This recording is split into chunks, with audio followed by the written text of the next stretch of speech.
Hi folks, yesterday I was taking a walk down along the river and the Lord was speaking to me about seasons, and being the prophetic guy that I am, all I could think about was pulling my seasons into now and new seasons that we were coming upon. And I just began to meditate upon the word season, and the Lord began to talk to me about seasoning and season. He said a lot of people are calling seasons into now, but what they don't realize is they're calling people into their lives. They're calling people of change into their lives, things that would add vitality, add spice to their life, change things about them.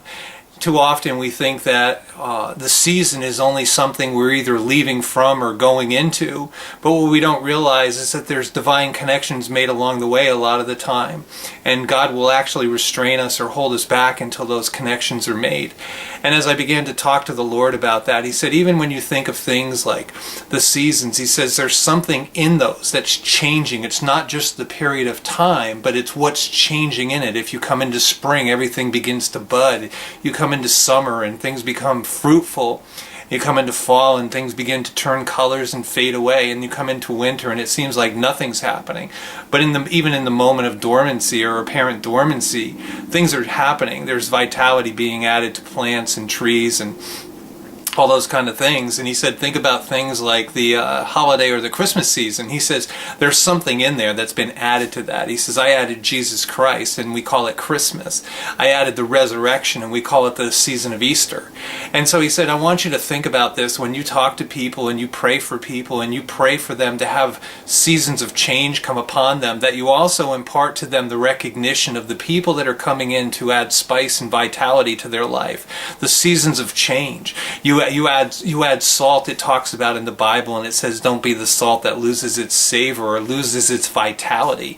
And I looked, even as the other night a group of us went out for a birthday party, and I thought long and hard about what each one has added to my life. Some of them add subtle differences and subtle flavors, and it's not sharp and pungent like a red pepper or something, but there's some that were at the table that actually added those vital differences to my life.